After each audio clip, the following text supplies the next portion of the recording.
Hello, good afternoon, everyone. Thank you Hi, for joining us. hi, Hi, Preetesh. Keith. Hi, David. How are you both doing? All good, all good. How are you doing, David? David, you're on mute. We have to say once in this chat. Sorry, let me try Yeah, again. man. Hi, guys. Glad to be acquainted, Hi. Preetesh. Oh, it's brilliant. So good to have the both of you join us. We're really, really excited to have this chat. And also welcome to everyone who's managed to join us on Zoom, and also to everyone joining us on Facebook from across Africa and the Middle East. So on our Loeries Awesome. Facebook page, we're live right now. So to everyone joining us on Facebook, just so you know, we can't see your questions and comments on this platform. So please share your questions and comments. And I've got Prudence who's helping us. It's going to pass it on to us. So feel free to share any questions and comments you have. If you are joining us on Zoom, please feel free to use the function at the bottom. Pretty easy. I think everyone knows the Q&A and the chat function. So share anything that you have. Also really important is we just announced today that the entries for Loeries is being extended until 15th of June. So I saw I saw tons that. of people. Well There was a done. huge sigh of relief from everyone. We've been Excellent. getting tons and tons of comments from everyone right now saying, you know what, we need a little bit more time, and you know, we're with you throughout all of this. So everyone who's getting their entries in, so happy to help give you a little bit of extra breathing room. So hopefully that helps. Entries were due to close on 31st of May, as you probably saw on the little video that we're playing, but yeah, we're gonna extend it for a few days. But anyway, our chat awesome. today, amazing, thanks guys. And our chat today though is really about, you know, conquering big brands as an independent or as a smaller agency in certain cases as well. And today we're so excited to have David Tshabalala joining us and Keith Vlahakis. Keith, I hope I'm saying your surname right. Yes, you got it. You got it right. You got it right. All good. Amazing. But to the both of you, thanks for making the time to be on this and to chat to everyone across the Loeries platform and everyone across Africa and the Middle East. Really great to have you both. Yeah. Firstly, how's business for both of you right now?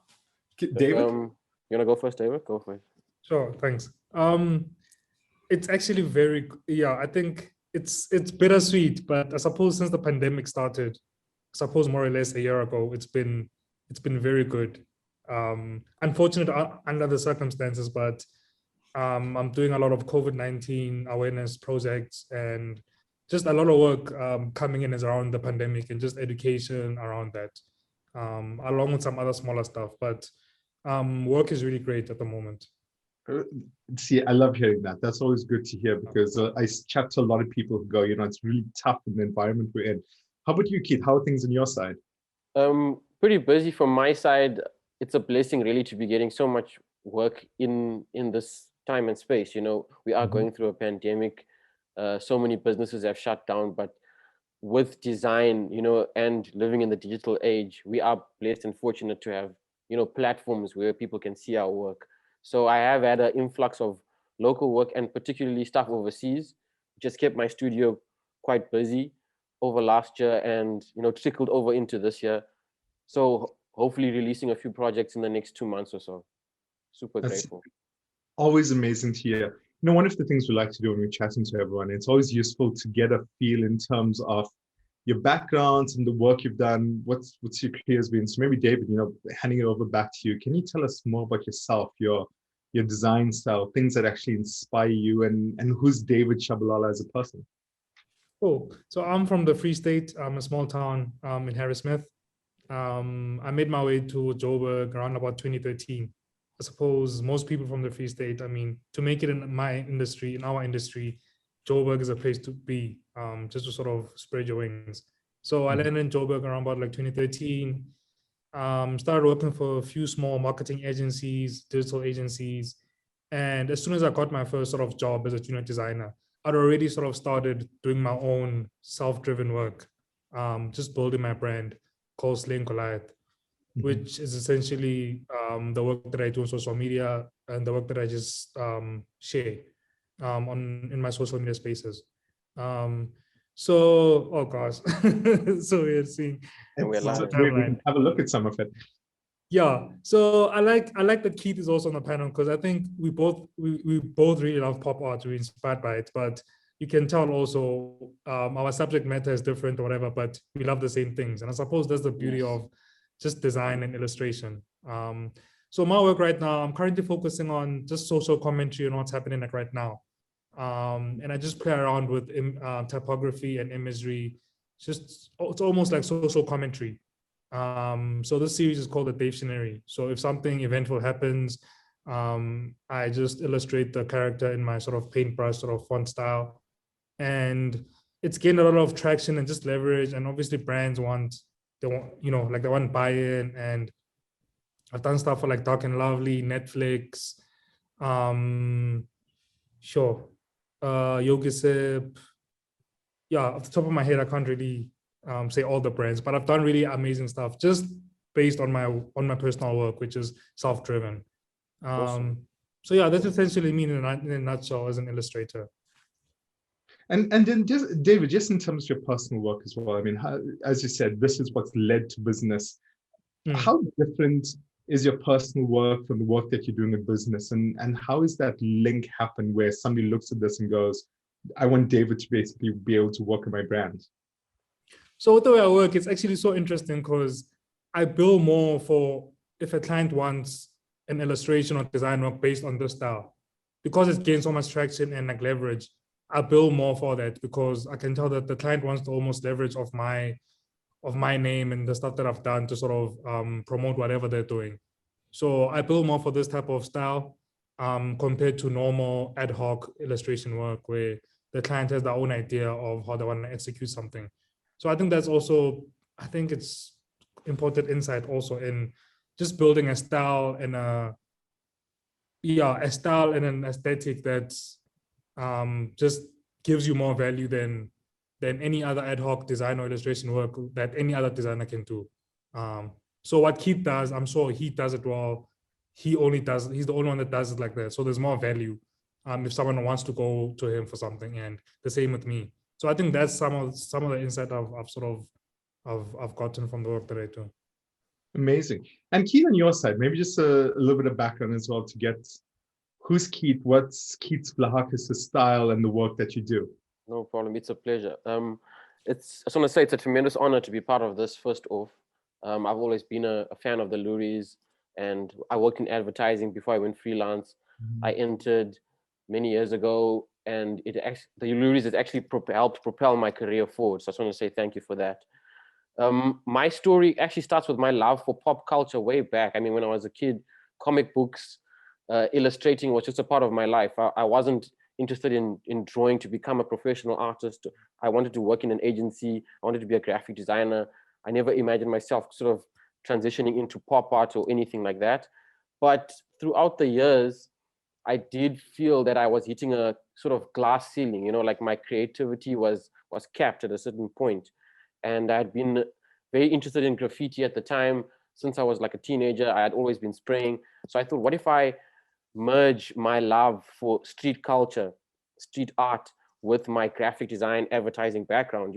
I sort of made it my mission to integrate my culture into my work and, have good storytelling techniques. And I can really relate to what David was saying about his personal work, getting him, a lot of brand work, because it was my personal work that really kind of kickstarted my freelance career. I was just creating, movie posters and doing murals to kind of console my creative soul. Like the industry was kind of killing my spirit for a while. And then slowly but surely, my typographic style started to be recognized by agencies. And I found kind of like a fluid way where I could still maintain my personal style, but work for multiple brands, without sort of betraying why I left the industry. And yeah, it's been an amazing journey, a tumultuous journey, a lot of ups and downs, but it's been nothing short of, I can say, amazing. The last 5 years were the most kind of like risky, but just kind of jumping into the deep water and taking my personal interests and really fusing them with my graphic design and advertising background. That's kind of in a nutshell what kind of brought me this far. I did also spend a significant time overseas working as an art auctioneer, which was quite arbitrary, kind of like, just something random. I wanted to get a knowledge of the art world, and how do people sell art? And that's why I got to sort of study Jean-Michel Basquiat a bit, and the pop artists of the 80s, and how they kind of like knocked down the wall between the high art world and like the low art world and the commercial pop art scene. So I kind of used all of those ingredients and kind of put them in a blender to make my own sort of business plan and way forward. So maybe speaking about your business plan, Keith, I mean, if you look at your work as well, how do you actually get, you say you work with a lot of agencies. Is this a very organic process where people are looking at your work and they're calling you up and going, Keith, let's work together? Or are you finding that there's a lot of work that you need to go where you're actively knocking on doors and approaching different people and saying, have a look at my work and we should do stuff together? I mean, it's a balance of both. In the beginning, I was definitely sending way more emails. I was kind of like abrupt, and I'd be the sales guy, kind of emailing the buyer at the agency, the art buyer. I would find out who the art buyer is. I'm an avid user of LinkedIn. I feel like LinkedIn is kind of one of the most slept on platforms. I know it doesn't look as cool as Instagram, but that's where the right people are, So I would look for brand managers and make sure, I wouldn't kind of stalk them, but I would make sure to get their attention, and then I would do work that sort of aligned with them. I would make sure that that brand manager saw this most recent project that I did, which I feel there's a part that we could work together. So I kind of am very intricate about networking and stuff like that. But one of the main ingredient I would say is proactive. I do a lot of proactive work. For example, I will kind of pick a brand that I want to work with and then do a project that could kind of go to print, but I'll just put it on my Behance profile. I'll make a complete project without them being involved, so that if they do stumble upon it, they would be like, oh, we could use this for our brand. So kind of like thinking a few steps ahead, but the proactive is kind of like the bread and butter of how I'd get, the base of how I'd get most of my business. I'm always pushing out, my own personal projects no matter what, so that someone could just kind of stumble upon them online and then come to me. And then over time, that kind of sort of incubates and, word spreads. And a lot of my international work has actually just come from Behance, just uploading projects that I did for fun. And a client seeing that and sort of taking that and using that as a reference. Well, what I'm getting a lot of, I think it's both from Keith and David, is that there's a strong entrepreneurial spirit, right? It's this love for your craft and ensuring that it's represented properly and doing things that you absolutely love, but doing this with a very, very entrepreneurial mindset that I can see. And David, do you find that truly, I mean, Definitely. are you a creative entrepreneur? Is that truly what you're actually doing right now? I'd call it that. And I always believe you own your craft. No one owns your skill or like what you do. If you work for an agency, you could argue that they own your time for a specific 9 to 5, whatever. But it doesn't matter if you work at an agency or you work for yourself. Your craft, your skill sets, no one can take that away from you. You can use that as you wish, So for me, I do have a creative entrepreneurial spirit. I had my own agency called Sukechi Branding and Design. Did quite a lot of cool stuff for MTV Base and MTV, like BET, stuff not even related to the work that I do, the work that you see, the illustrations, but primarily a graphic designer. So I've had a lot of opportunity also, just as a graphic designer outside of my personal work per se. So I think the entrepreneurial spirit is not about owning your own business or company. It's hard to sort of frame it, but like you say, it's a creative spirit. It's not about you owning. It's about you owning your craft, and whether it's after hours or on your weekends, but just owning what you do for yourself. And Keith, your side, do you feel like an entrepreneur right now? I mean, because if you actually look at it, right, I'm definitely taking that title. Thank you. Yeah, you're gonna be, because I think right now the problem we have is that people only go, you're an entrepreneur if you've got a good and you're selling the good, if you're going out there and you're getting to spaces. But in fact, lots of people forget that in the creative space, a lot of what you do, they put the title freelance or whatever to it, but you really are a creative entrepreneur in the work you're doing. And Keith, are you finding that you need to have a very entrepreneurial mindset in the work that you're doing? Yes, I'm embracing the term more boldly now. In the beginning, I thought of myself as just sort of a startup freelancer or a startup company, but I've embraced the whole one-man illustration studio, creative entrepreneurial, like you said, a spirit is a good way to describe it. Uh, just being around advertising agencies, I saw the sense of urgency that they had. They took creativity so seriously. Yes, they monetize it, but I learned a lot from seeing how marketing departments work and how strategy people work in ad agencies, how far they thought ahead. And I thought, if I could take that thinking and kind of embody that way of thinking for my personal brand, do I have a logo? Let me make my logo as clean cut as theirs. Let me sort of present myself in the way they do, like how, and then thinking of the barrier between client and the work being done. There was a space where, a client would come into agency and 2 or 3 people would do the entire campaign. And one of the things that popped in my mind was, how do I cut the middleman out? Like, how do I become one-on-one with the client? I need to be well versed in how to deal with him. And so I sort of went on this adventure, teaching myself sort of like power negotiation skills. When you're a small one-man team, you're going up against this big corporate. You walk into their building, they have the logo on the door. It can be intimidating. So I wanted to be as well versed as I could be. Gary V's channel is free on the internet. There's so much out there that you could pull from. And I just kind of gave it myself kind of like an ultimatum to carry myself in the way that an agency did, and the brands would kind of look to that professional quality, and we would kind of meet in that space. It's a weird thing is what you're speaking about is what, strange enough, people call that soft skills these days. It's not even seen as those hard skills that you need, but you really need those to open the door, right? I mean, from your side as well, David, I mean, how important was it to like suddenly learn how to negotiate? Because here's the other thing, when you're in an agency environment, you have the luxury of having lots of people around with lots of specialists in different areas. You've got the finance people who absolutely will come back and go, this is not financially viable. But as soon as you go it and you go on your own, suddenly you go, you really need to negotiate, because you can find that dealing with some of the big brands, they push you really hard, which means that you sometimes settle for like accepting money that's a lot lower than what you would have gotten in an agency environment to do a project. So David, how important was it to actually develop those negotiation skills?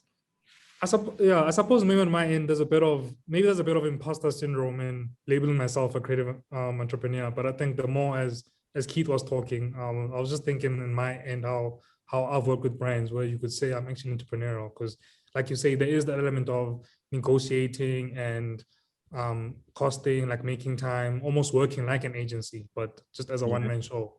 I think with me, a lot of what happens is brands come to me and often they say they don't want to work with this agency because they want to work with me and my style. And they talk about fast, like turnaround time, and also having the same quality and aesthetic that a bigger agency would have. So a lot of brands come to me. The money is obviously, as an individual freelancer or one man, so the money is quite good, but it's not as much as they would an agency. So I suppose from brand side, maybe it makes sense to have a final product that's the same quality that would be like from agency. So on my end, it's also just fighting for those numbers to go a bit, for me to build like an agency, like build those high like numbers. But that's the challenge, and that's what the negotiating part gets tricky, where I even have an agent now for my influencer work, because there's also like a blurred line. The influencer thing just came in now, where brands just want me to pose with something and they pay me for that. It's almost like new territory now outside of my skill set. So it's just defining these new roles and almost trying to define what I am and what Slaying Goliath as a personal brand is. It's really interesting time. I think it's the way independent illustrators move on social media now. It's everyone has the same opportunities to just work with big brands. Like there's that democratization of creativity, and it's actually exciting times. I always think, and I look at it and go, it's like, a lot of people look at this and they go like, it's really the brand not working with the agency. But in truth, it's really about brands working with micro agencies, because in the end of the day, again, in terms of the service, in terms of what you offer, it's the same that an agency does. Maybe the business model is different, But in truth, the actual experience and actually what they want is really in that agency environment. So how do you go and now move into the space? As you say, one of the big challenges you have, David, as well, is that as you get to this point and you're gaining this critical mass in terms of followers and all of this, you suddenly find different brands are trying to maybe pull you in different ways and try and stretch your slaying glide brand in a different area. How do you stay true to who you are and ensure that you don't suddenly wake up a year down the line and find, wait a second, this is not who I am. It's not true to who I am. And I've been pulled in a way, maybe organically, but not in the place that I want to be. Very important question. I think, I think that's why I have an agent who's just well versed in just managing personalities, and I suppose now social media personalities and influencers.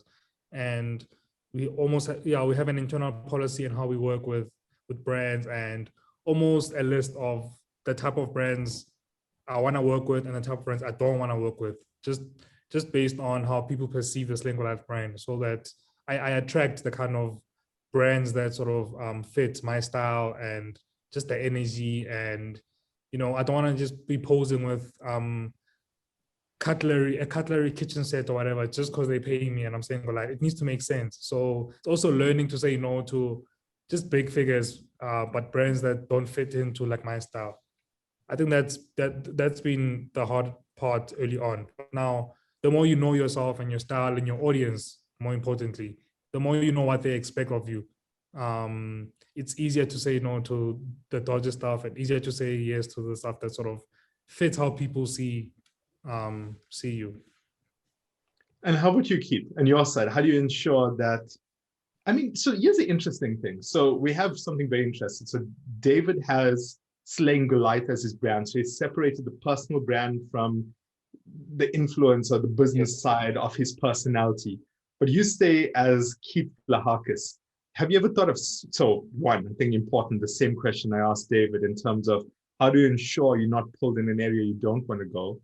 And then two, leading on that is, because the challenge that you have is if you're pulled in an area you don't want to go, you can't at some point just cut it off and go. Yes, it's like your name. David could do that. David go, hey, that's Slaying Goliath. Slaying Goliath's gone the other side. And now I'm going to go Growing Goliath, and it's going to be the new brand. And I'll make sure I come back to who I am. But you can't do that. So why choose to be your own personal brand as well? I think, we do live in such a hyper curated screen to screen world.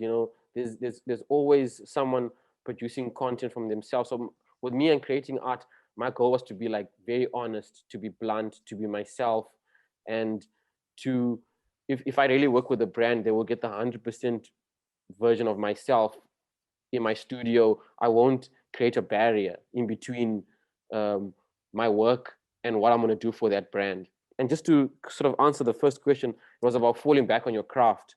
What David said earlier is just kind of like owning your craft no matter what. No one can take away your skill set and the years you've put into it. So when dealing with agencies or brands that want to change you, the number one rule, power negotiation rule for me, is always be willing to walk away. No paycheck is worth your hours at night, sleepless nights gone, questioning yourself and your style, because you were fine before that brand showed up. You were doing fine before they came along. Always remember that intrinsically by yourself, you have something good to offer to the world through your creativity. And then if the brand comes and work with you, that's great. But if it doesn't align with your kind of principles or morals, or even your vision, like you said, you wouldn't work with cutlery, or you wouldn't just be caught holding any product. Your audience will see through that. And I think people do see honest writing. They do see good storytelling. So I always sort of dedicated myself to be true to that core, because that will lead me to work with the brands I want to work with. If my goal was to work with the NBA, I have to be totally dedicated on that path. If I kind of spend time away working on a brand that's not really going to be investing in my future, then I'm sort of 10 steps back from the bigger dream. So you have to dream so big that if a brand comes to you and they deny you, that's cool, because you were already willing to walk away. And that's the only power that you really have when you walk into these big meetings. And then when it comes to sort of creating a personal brand, I try not to overthink it. I never kind of give it too much attention, because that can lead to your ego taking over. I mean, it's like looking at a logo, but then you are the logo. So you sort of have to make a space where between yourself and the work where you don't take it too personally. And if people see the work and they think of you, that's great. If they see that color combination and they say, oh, I think Keith did that or David did that, that takes years to develop, to incubate a style. So why not be brazen about it? Why not put your name on it? And I think, look, I didn't create this business model. Like I said, I was always inspired by the pop artists of the 80s, like Jean-Michel Basquiat and Keith Haring, Andy Warhol, who shamelessly marketed themselves, like a product. Like, I am a can of soup, or I am putting myself out there. I'm my own personal brand manager, yet I can also disconnect from the brand. So it's an interesting space. I think a lot of creatives are sort of finding their own lane, and look, you can create another company. I know friends who've opened up illustration studios where they are sort of disconnected from the brand in that way. That's not their name, but they own the studio. I wanted to sort of experiment with this space that I'm in.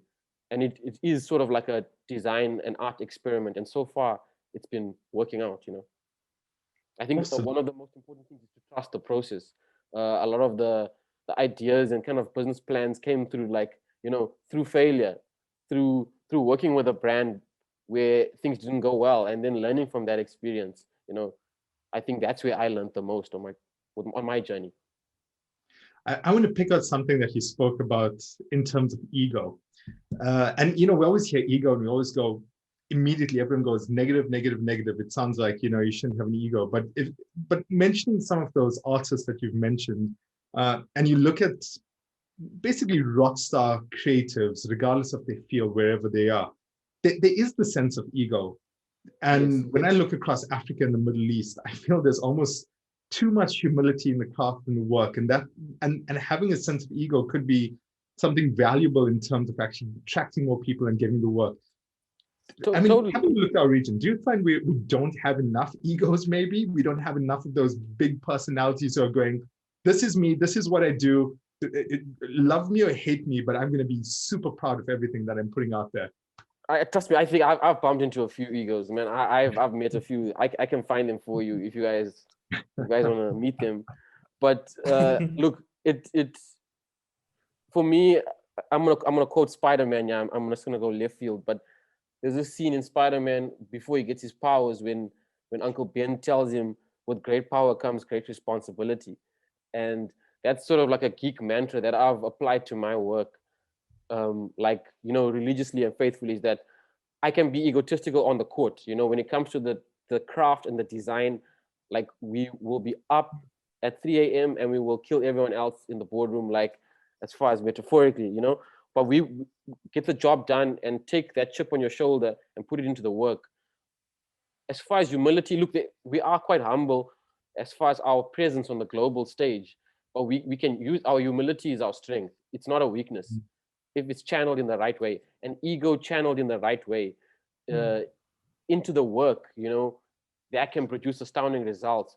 But when the ego takes over into your personality, that affects your work negatively. I think every great performer who goes on stage, yes, you can be sort of wrapped in your own rock star mentality, but it's also fugazi. You have to realize that people are coming to you for your work, and that's what you're offering, is a value with your work. And if they like you, that's great, and your personality feeds into that. But we have to be wary that in the design field, that awards and accolades and titles and features don't make us have swollen heads. It takes away from the creativity more than anything. That's the way I think it's good. It's good advice. Good advice. I want to maybe, David, here's some questions for you as well. So Putin Lovo says, hey guys, thanks for this. How long did it take for brands to recognize your individual styles and want a buy-in? And how did you position yourself to be recognized as artists? So maybe it's for both of you, but maybe David, starting with you. Cool. So I think, that's a great question. So when I first landed in Joburg, 2013, I don't know. Yeah, I think you guys know Between 10 and 5, the creative blog. I think when I got my first feature on there, just some characters like that are like designed. For me, that was really huge, just to get a feature on between 10 and 5. And I knew then that, okay, this is actually possible to actually share your work and people recognizing it and it being celebrated just as content. So 2013 is like a huge marker for me as how my work was just presented to the world, like digitally. And by 2014, I did my own exhibitions of my work, like physical spaces, 2015 up until 2016. And really 2017, things started just picking up. Because with the exhibitions came the PR, very organic, came, TV interviews, radio interviews, because I was just doing something different at the time. Because my exhibitions were just led by graphic design, not just traditional fine art or sculpture or whatever. So that 4-year period between 2013 and 2017, I almost built over time. And then by then I just got my first sort of collabo with Cadbury, I think, through an agency. And yeah, once my work was out there on digital, it was just a matter of putting it in your face, like just resharing it. And I suppose that's where the thing of ego comes in, because now the work gives you so much confidence. I'm very soft-spoken. I'm a very chill, soft-spoken person, but with the work, gives me so much confidence to share it out there. And then with that comes another brand, maybe a competitor brand almost, who sees it and they want something similar or different. But I've just used that one collaboration with a big brand, and it just sort of snowballed with other brands, because that comes with credibility also. Like once you work with one big brand, it's up to you. And I suppose that's where the entrepreneurial spirit comes in. It's up to you on how you use that one thing to get more work, to market yourself. And just like he touched on, it's always about the work. So it's not ego that I'm the best designer, but it's like I've done work with this brand, so I'm gonna put it in your face and I'm gonna market it more, and I'm gonna share my work as well in the, in between. So that 4-year period, I actually built an identity and style, and then work started really coming in. So it almost seems like you need that one big break, that one big brand. Keith, is that your story as well in terms of how you're getting recognition from brands and getting them to appreciate your style? Is it the first one, or was it a totally different journey on your side? There are quite similarities to David and I's journey. I relate to what he said about kind of coming to a big city. For me, I had worked in Port Elizabeth in a below the line agency, and I came to Cape Town in the year 2013, and I had been scouted by another agency called 34 at the time. They were entering the Loeries. They were on an awards run. They wanted to get better at craft. So that was my stepping stone. I was going to sort of be part of an agency, but really put all my effort into craft so that I could be, known for that particular skill. So I utilized the kind of like art scene as well in terms of it being part of exhibitions. It was kind of like a 360-degree marketing scheme, if you want to say that, or campaign, entering exhibitions, doing murals, sharing your work online, but being consistent, disciplined about it. The one thing that I've stuck by is that inspiration, it's good to be inspired. Yes, we go to inspirational sessions, but discipline will take us further than inspiration will ever take us. Do it every day. That's been my mantra. Draw every day, every small step will take you, closer to that bigger client. And then, after working in agency, the Loerie, we did win a craft certificate for the typography. That helped in the sort of advertising agency world to get the name around. So people, if people wanted, that kind of skill set, I was available. And then I started freelancing after hours and building my portfolio after hours. So coming back from work, and it didn't end there. From 8 till like 3 in the morning, I would draw, just to sort of keep that momentum up. And then over the years, the one big brand that really, I could say 2 big brands that helped propel my career was Absolute Vodka, where I actually worked with David. We were part of the One Source Live. That was a dream opportunity that sort of helped my name get out. And then a year after that, I managed to work with the Toronto Raptors on their run to win the NBA championship. They were the first non-American team to win an NBA championship, and my typographic work for their MVP, Kawhi Leonard, was on the Jumbotron. That was a dream I could have never manifested, but all those little steps got me there. And when the NBA thing happened, that led to other overseas work. So it definitely was banging at the door until the hinges came off, and then you all the momentum from the previous years kind of follows you behind. But then if you stay true to what you've been doing from day one, which is the discipline aspect, drawing every day. When someone asks me advice, like, just do something every day that's going to be productive, and that will take you far.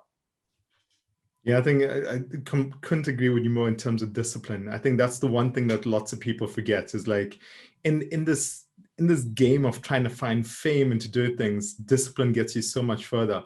And then just a follow-up question, and David, just start with you again. Says, do you ever approach brands instead of them approaching you? And if yes, how do you go about it? How do you approach a brand? This is actually a recent fight I had with my agent, because sometimes things get a bit quiet. Because you're so used to the adrenaline rush of briefs coming in and sharing the work and the PR around it. Just that excitement of, because I just love my work hitting people and it being reshared and everything. I just love the adrenaline rush. So it had been quiet for quite a while. And then my agent was like, just don't pitch. Like, there's more value if brands come to you and you almost have power and just leverage to talk about the numbers you want, how you want the stuff to be crafted and framed. So I hardly ever pitch. And I think that's also just, there's almost value in that. I think there's bigger value in a brand coming to you, like, organically. I think it's just a bigger story to sort of have, because they show how much they value you and your work. Pitching is, so for me, pitching is a no-go. I've never approached any big brand like to do work, and I just feel like right now it's gonna just feel very forced if I do that, because the way things have been going on, like, organically, like with my work, I'd much rather prefer just to sort of continue with the formula that works for me, which is sharing my work that resonates, like, with people, and then now and then the brand that sort of feels like they fit with me, they approach me. The collaboration always seems more sort of unforced when it's just organic. I suppose it's organic on my end, but with them coming to me, I feel like I have also power, because maybe that's where the entrepreneurial thing comes in also, because then I know that if they come to me, I can leverage. I have the power on just the costing.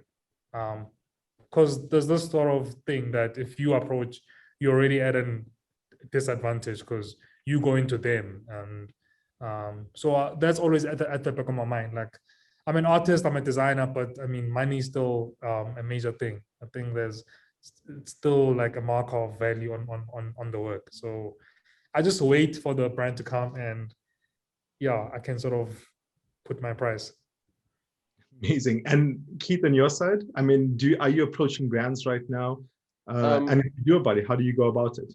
I use a mixture of two. Like, I would kind of approach a brand in a subtle way. I'm never direct. I like David said, look, I agree with what you're saying, is that sometimes you don't want to be that person kind of hounding someone to work with them, or seem like you're chasing up on this big brand, like they are putting them on a pedestal and you're trying to get to that pedestal. So I always try and put out high quality content that they could also use, that will be beneficial to them, and make sure that brand managers see it, the people that can actually make decisions on the work. I mean, if you want to work with this big brand, chances are that there's one person who's looking for a creative, but how do you get that work in front of them without pitching it to them? It's just got to sort of fly by them in their daily life. So it's about putting out content that I create consistently, and it's kind of like a flirting game. That's how I would say it. Like, I am direct sometimes with clients. I'll just comment and DM. If they comment on mine, I'll DM and say, let's make some art. Like, I'm implying stuff. It's all implied, but I have fun with it. I don't take it too seriously. And when I first started out, look, I was trying to do the whole creative after hours thing of going to have drinks with any agency person I could find, just kind of on the ground zero, door-to-door salesman kind of thing. And that didn't work. I learned a lot of lessons. It's about having those sincere connections that you can't really force. So sometimes the unplanned stuff happens organically through just kind of pursuing a path that aligns with the brand. That's what I would say. If your work aligns with their vision, you will bump into each other along the way. And you will work with each other, not necessarily where you work for the brand or the brand works for you. Hence the collaboration space. And I think it makes absolute sense, because I think here's a challenge, is the amount of energy you have to put into, you may love a brand and you may go, I want to work with this brand, and you could pursue them as much as you want. But if it doesn't work for them strategically, they're not going to come near you. And the problem is, you put all that effort and then you're going to go to the next one and the next one. And you're going to spend so much time putting your effort onto all of these brands, and then you don't have time to focus on the opportunities that are coming your way, those organic ones. So what, I mean, I have to say, just from my side as well, it just seems that sometimes it's better to just be true to who you are, put it out there, and you're right. I mean, it doesn't have to be in their face, here's something I want to do for you, but more about getting them to appreciate your style and hoping that comes out of it. But just in terms of brands themselves and appreciating your style, I mean, David, do you think that a lot of brands immediately get and apply their mind to the work that you're doing and how it can actually help their business and how it can actually help any of the campaigns they're working on? Do people absolutely get it up front, or do you tend to find there's a lot of work getting the brand manager, the marketing manager, marketing director to apply their minds to how this can make a difference in their campaign? I think I've been very privileged. A lot of the brand managers that I've worked with, they organically, they're like fans of my work. So they come from that perspective of, and which I feel like then they represent part of a larger audience. So a lot of brand managers I've worked with, they know my work, and they've probably been fighting in their boardrooms with their colleagues to put me on campaigns because they're actually fans of my work. So I think there's just so much value there. So yeah, the brand managers represent like the audience, and I've seen also just the pattern, brands working with me because my work, it's just the way it resonates with everyone across the board. Because my current series is just, it's social commentary on like what's happening. So someone always has an opinion, or someone sees something that they didn't know about, and through my work, they almost like educated. And again, like I said, the influencer thing, sometimes brands just want to associate with me and my fan base and my following, just to also seem cool and like relevant. So they're not just buying into my style and my pretty pictures, but what I represent, how people see me. They want to be like a part of that, almost like a partner, helping me sort of push my like narrative. So it's a beautiful organic thing. And I think that's what drives me also to decide what brand to work with and what brand not like to work with. It's like, do you know my work? Do you know like what it stands for? Do you know why I do like what I do?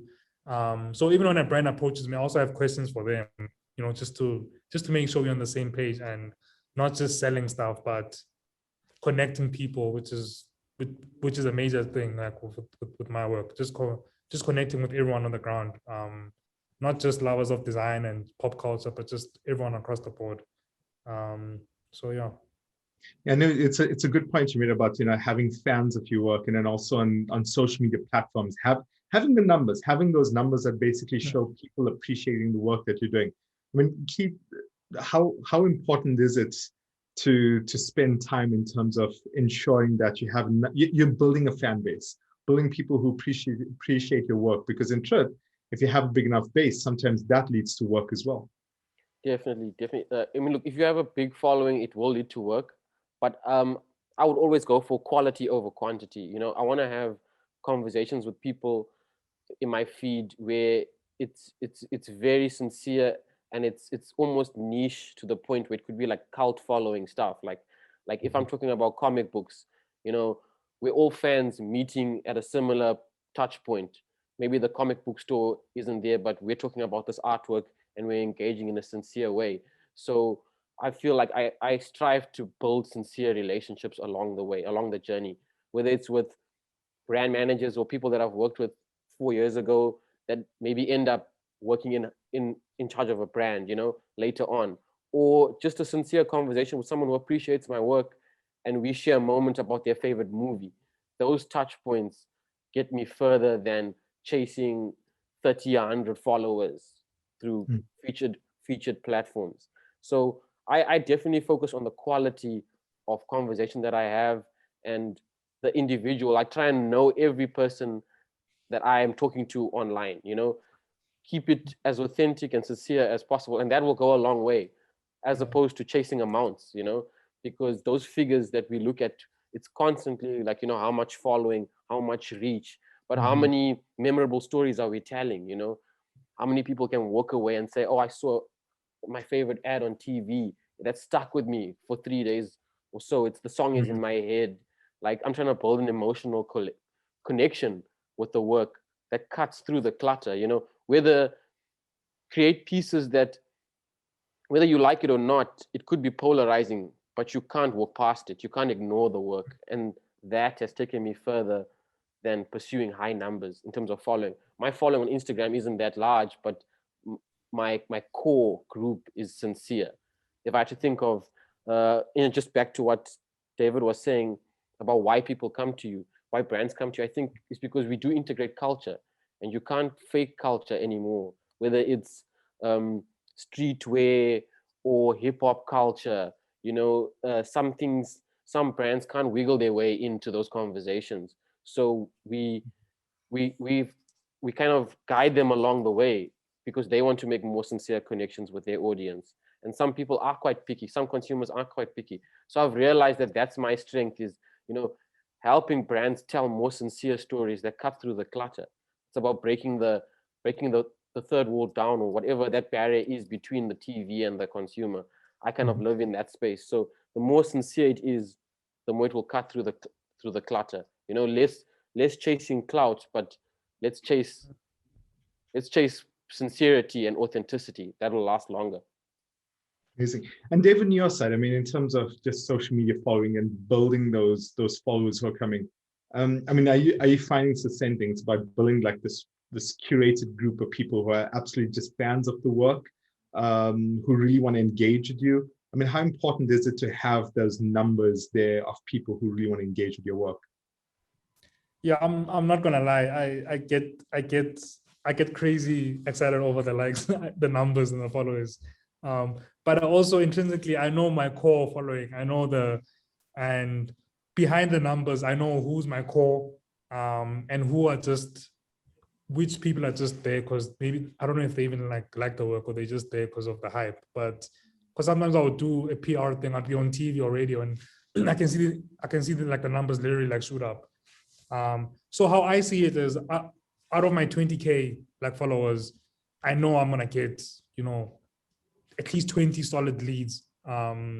So it is about the numbers for me in terms of the opportunities I get. But I do agree with Keith also, you need to focus on your niche, like your core fans. Those are very important. But the influencer thing has given me so many opportunities. I've met so many great people, and unfortunately, in boardrooms, agencies, they look at numbers as a marker also for certain how much they pay you if you fit in with a campaign.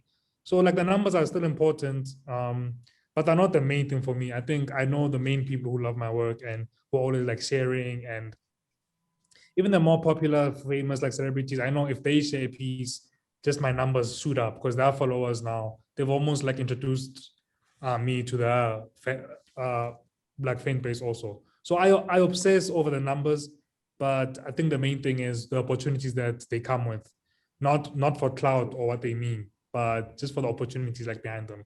So I know the percentage, like how many men follow me, how many women follow me, when I should post. So that those little sort of like details that help me think like a digital marketer in terms of how I need to share the work.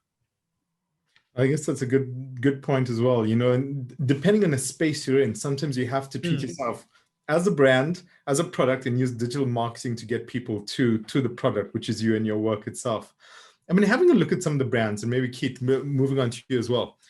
I mean, tell us about some of the work you've done and some of the brands. I mean, yeah, I won't make you choose your favorite brand you've worked with. You don't have to, but maybe just a memorable campaign or something that you've done that really has stuck with you and lingered with you. Probably the most recent one that's lingered with me is during the lockdown. I got to work on an official Broadway poster that was for Alanis Morissette's production. So Broadway in the States had obviously shut down over COVID and everything that was happening last year during the pandemic, and they had sort of got me to take the words that media houses were describing the show by and illustrate them for a poster. So that was an amazing experience. I mean, as a lover of theater, to work with a 90s artist, and Broadway opens in 2 months from now, I think. The show goes live. So that was a memorable experience. The NBA, definitely. I got to work with DC Comics last year during the lockdown. That was probably the biggest brief ever that I've ever had. You know, the highest in terms of craft. We had to do, the brief was to do a mural, you know, commenting on my personal background and my fan journey within comic books. And that was part of the largest digital fan convention post Comic-Con that DC Comics had created. So that, I mean, dealing with Warner Brothers was an absolute dream. Look, there were tough times, there were late hours, but everything was a combined experience that can never be replicated. You know, that was a complete highlight. And every collaboration that I do, I try and, I mean, it's about gratitude. Every collaboration is a dream for me, and I try and be firm in that whatever I do next, I put the same amount of effort as the biggest brand that I've worked with. I don't discriminate. Whatever brand comes my way, I'm gonna put the same effort I put that I did for DC Comics and the NBA. I'm gonna put it into this local brand, because that's gonna take me further. That's what got me to that place. So a lot of memorable journeys. And the current brand I'm working with now is Sean John. They are you guys are old school 90s, 2000s streetwear heads. You remember Sean John? That was Sean Puffy Combs' fashion label. So I've recently jumped on board the brand to kind of, as part of like a creative consultation space, but I'm also a creator. And that was something that happened organically through Behance. So that's kind of like my new journey, is kind of venturing into the fashion world through my designs. Amazing. Hopefully we're going to see your own label soon. Maybe. Keep Vlahakis. Coming soon. I mean, look, the collaborations have given me a platform where I can come as artists and they bring their skill too, you know, of craft with garment making and marketing. But definitely in the future, look, trusting the process and being daily disciplined. That's what it's all about, and we'll get there. Amazing. And then David, on your side, some memorable brands and memorable campaigns that you've worked on. Whoops. Oh. Well, I dropped stuff around. Okay. I think for me, Yogisip was really the biggest, just in terms of, I think, reach and just in terms of reach. And for me, it's an iconic it's South African. It's an iconic brand. Yeah.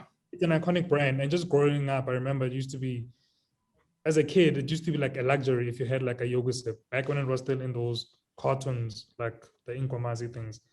Yeah. It was R5 at the time, but it was like, R5 for that. That's just for the, more privileged kids or whatever. So I just love the fact that it's so iconic. And so I just had to design a package, the packaging for like Yogisip for like Youth Month, and actually put my face on it in a sort of Andy Warhol pop art style. But then instead I used my face, like my side, like profile, and just a bit of like typography as well. I just went with it. I presented it, and they were like, you know what, this is your thing. It's not a campaign with other people. It's just your thing. So that was really huge. But it wasn't just about myself also. So like behind the packaging, I had like 10 different quotes that sort of inspire young Black youth. Just my own like original quotes that sort of inspire like the youth just to pursue like that dream and just like be true to themselves. So the Yogisip thing was really huge, because I don't know anyone else who sort of had their own sort of, profile and face on packaging, just to inspire like the youth. And again, it speaks to what I'm trying to do also. It's just my brand, just to reach a lot of people, inspire young Black designers. And to Danon and like Yogisip's credit, they used me to sort of drive their messaging as well. They literally put the money where their mouths are. Like they use me as a vehicle to drive like the message. Another young Black designer inspiring like the youth, and just giving me total free reign just to use myself on like the packaging. Yeah. One of our friends, Tshabalala says, love David's work for Yogi Zip. From the packaging to the exhibition, just brilliant work. I think it's just resonated with so many people. Maybe we're almost out of time, and I feel, well, actually we are out of time, but I'm going to squeeze in the last minute or two if it's okay with the both of you. No problem. Keith, I mean, I think what's really interesting is, we've got such a vibrant region. But again, you look at Keith doing international brands and then working with big brands like Danone as well. A lot of people go to other countries or leave the African Middle East region. So why are you both here? Why do you stay in this African Middle East region, specifically both of you in South Africa, and work and do your work and create all of this amazing work out of this region? And Keith, maybe starting with you on this. I mean, I used overseas brands as leverage to work with local brands as sort of like a power play, because if brands weren't paying attention to me here, which I wanted to work with, I'll be like, okay, cool, I'm going to work with this brand overseas, which is similar to them. So the overseas thing was just a way to kind of leverage the power of design and show what we are capable here of doing. Because sometimes a big brand will say, oh, I won't work with this local designer because maybe they're not capable or they don't have enough reach. But then when you break that door down and do stuff for overseas clients, the local clients will be like, okay, cool, this person does offer value. So I don't actually discriminate whether it's overseas, big client, big brand. I just want to do meaningful work. And there are so many brands I want to work with here that are local brands. I mean, our story is here. The storytelling aspect will come across even more sincerely if we stay true to being here, telling our African story, our African entrepreneurial story. And I think brands can definitely be part of that. But using overseas was my goal to kind of open up the horizon, work on bigger projects and break down those mental barriers for my own studio, and then sort of apply that thinking to local work. Awesome. David, on your side, why are you here instead of sitting in, I see also on your website, like you travel around and get inspiration from a lot of places. So why bring the inspiration here instead of going, hey, I'm going to sit in New York or sit in London somewhere and design out of there? I think we live in a global village now, and it doesn't matter. Maybe a few years ago, it looked cool to be in New York working somewhere, but now you can do work. And I suppose the pandemic highlighted that you can do proper work, and while you're sitting here with someone in New York. But also, I think brands also, even international brands, they no longer work with us just because we're in Africa anymore, but because our work is just that good. It's no longer just because we're South African, but because the quality is like up to that like standard. So for me, it's a tick box to say I've worked with this international brand, but it's a tick box for the bio or something, but it doesn't, maybe it'll, bring in other international brands and more opportunities. Also, maybe like you reach more people. Again, I just go back to that, like the opportunities that comes with working with brands, international or local. But for me, I mean, there's so much opportunity here in South Africa and Africa, and the world is literally like looking at us now. 100%. And things like music and fashion, they also sometimes shine a light on what's happening design-wise. So other industries are just opening doors of opportunities now. We don't need to go there, but they come to us. If anything, they come to us. We don't need to go there, whether it's virtually or just physical. There's just so much more opportunity in South Africa, I think. We just a gateway into the African continent, I think. We like in the best place, I think. Just to create. 100%. Amazing. So David Tshabalala, Keith Vlahakis, thank you so much to both of you for your time. Really enjoyed the chat. Thank you. Way too short. I think I had like a list of questions we didn't even get to, but it was amazing to hear both of your insights. And thank you to both of you for ensuring that, you both through your work are shining a light on amazing talent in our region, and specifically being in South Africa on the South African work as well. So I look forward to seeing the amazing things that you both are going to do. And thank you for all of the great stuff and for your support of the Loeries as well, and for being with us today. Thank you so much. Look, it's been an incredible honor. Thank you very much. Thank you. Really enjoyed it. Amazing. And thanks to everyone who joined us on Zoom and on Facebook from across Africa and the Middle East. This conversation will be available on Facebook and on our YouTube channel for you to watch going forward. So please feel free to share it with anyone who may have missed it. Gentlemen, once again, thank you so much. Really appreciate the both of you and appreciate your time. All the best. And I look forward to catching up with you both soon. Thank you very much. Take care. Cheers. Bye. Cheers. Cheers. Cheers, guys.